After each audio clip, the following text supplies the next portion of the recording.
So the next piece is people. Entrepreneurs don't do it alone. Entrepreneurs need co-founders. They need advisors, attorneys, accountants. They need people who will help them get there. And the thing that most first-stage entrepreneurs did, and I made this mistake, is you take what you learned at the company you just left, and you try to institutionalize that hiring and management process in your new company. And that is a recipe for disaster. Because the whole notion of how you identify people, bring them in, make them part of your venture is diametrically different than how that works in established companies. I call it the 1 for 3 rule, or the 1/3 rule. Typically, large companies, Jerry and I were just talking about this at Microsoft now.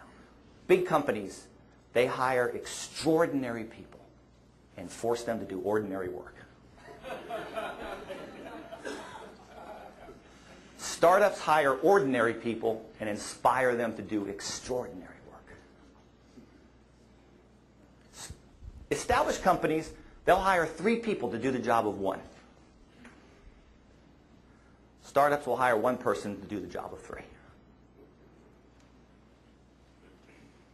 Generalists are much more valued over specialists in startups. When I hire a programmer, that programmer, she answers the phone, takes out the garbage, writes some marketing copy, right? Whatever it takes. And if they don't have that mindset, they're too much of a, so all I do is write code. They're probably not going to be good in my startup. Fire yourself. One of the things I learned early on, I thought it was this notion about being an entrepreneur. What excited me about it was I had to hire people, right? Be part of the family. Take care of people. And then what you realize is for every person you hire as a W-2 employee, you have to add about 25 to 30% cost, which gives no value to the company or the person. It goes to the federal government, state government, compliance, workman's comp, health benefits, all these other things, but it's not helping you build a business. It's ungodly costly. And so when I start my ventures, I don't even hire myself. And I found out too late in iCopyright.com, actually I fired myself and contract out as much as possible. And there's this notion among people that, oh, contractors, they're no good, they come and go, and what's good is employees. And I found that actually it's not true at all.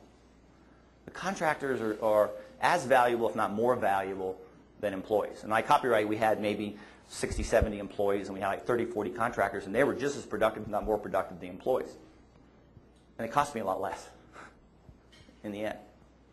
So, and eventually you want to employ people and do W-2 and go big, but not right away. The other thing, entrepreneurs, they make the mistake of paying for a lot of advice.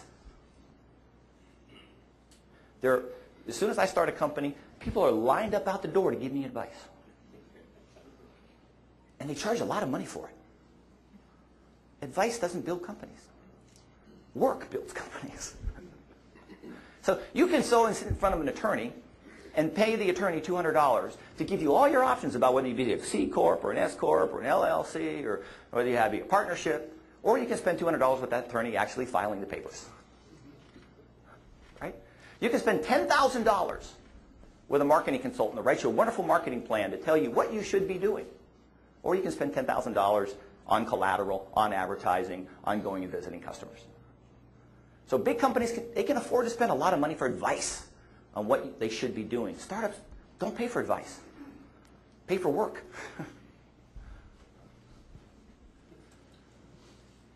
Leverage client development programs. Attorneys and accountants, they hate when I say this.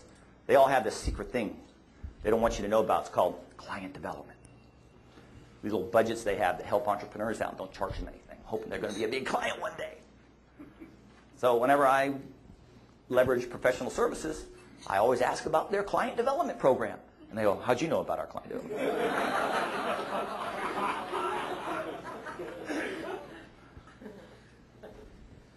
So the other thing I do, this is kind of, people hate me for this, is me, but so Brad Kleinfelder and I were talking about this. Brad, he runs his own company. We're talking about this at Starbucks, and I say, you know, what I've discovered in big companies, besides the 1-for-3 rule, 3-for-1 rule, is about 1/3 of the people do 2/3 of the work, 1/3 of the people do 1/3 of the work, and 1/3 of the people don't do little or nothing. You can take in any company, you can pretty much divide the whole company into thirds, and that's about true. And Brad said, that's true, but I'll divide it even further. In the top 1/3, you got your stars and you got your performers. And then the 1/3, you've got your sort of your coasters. They do what they have to do. And in the bottom 1/3, you've got slackers and destroyers, right? And that's true of a larger company. And that's what happens. Well, startups can't afford that. They can't afford slackers, destroyers. They can't even afford coasters. You can only have stars and performers. So I only hire stars and performers. But what happens to them after about 6 months is they get comfortable. I can say this because he's not here. I have this wonderful webmaster who does a lot of work on iCopyright and builds a website. And he's one of those guys. He's a contractor because I don't hire employees. And he does all this great work. And I'm at 1 o'clock in the morning. I'm firing him a note, and just 5 minutes later, he's firing me right back. And this idea and that idea. About 4 or 5 months into the thing, I sent him an email. I get a reply 2 or 3 days later. His deliverables come a week later instead of the next day. Because he's kind of billing me the regular amount every month to get comfortable. So what do? I advertise his position on Craigslist.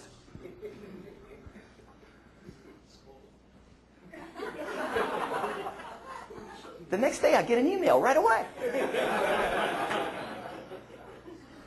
You want to keep your contractors and your people fired up? You want to keep stars and performers? Advertise their position every 6 months. Wonderful things happen. So I know you guys are hating me up now.